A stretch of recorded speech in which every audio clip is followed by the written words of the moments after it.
Hello, Warren is at clergy conference and has asked me to give the message for today. I'm Anne, priest warden and pastoral ministry worker at St. Columba's.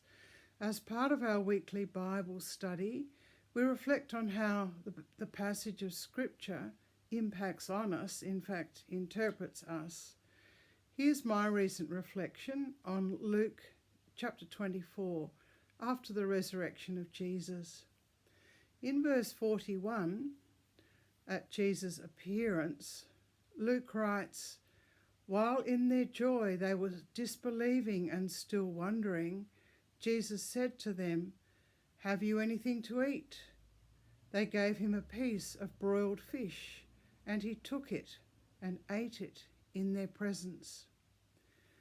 It's as if the risen Christ, in this request for food, speaks into their profound confusion to remind them that he is God.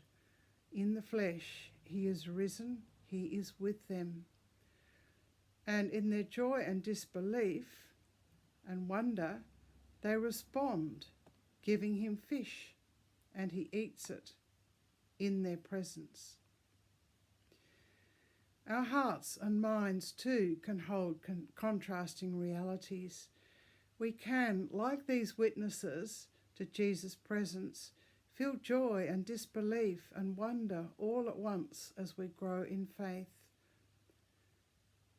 Luke's account begins with absence, the absence of Jesus in any form.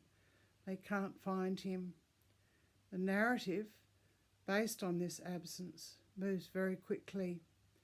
We share in the belief and wonder, the disbelief, the joy, all mixed up. We become witnesses to a range of reactions. Mary and the women at the tomb, the men in dazzling white who challenged them, Peter running into the tomb, loved ones grieving, the men on the road to Emmaus, their lack of awareness of Jesus as they talk and process these events. Then the disciples and their friends in Jerusalem, all moving from a sense of absence to Jesus being present with them again, in their joy, disbelieving and wondering. Our hearts and minds too can hold contrasting realities of joy and disbelief and wonder all at once as we grow in faith. And so the stories of those in Luke are our stories. The terror of the women as they listened to the messengers telling them, "He is risen." The interpretation of this news as an idle tale. Men not recognizing Jesus walking on the road to Emmaus. The sudden realization as he breaks bread. Then his appearance to the disciples and their friends in Jerusalem. There's talk of a ghost until Jesus' intimate invitation, "Touch and see my flesh, bones, hands and feet."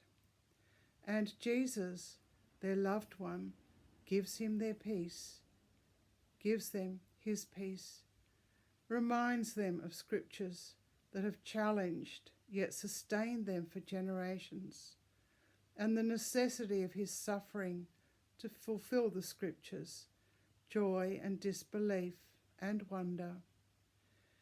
From absence to presence, Luke positions us not as mere bystanders, but as witnesses, disciples.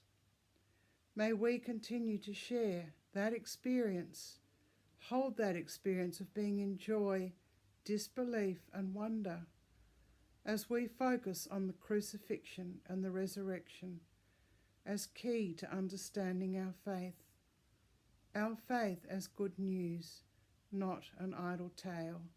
Thanks for joining me.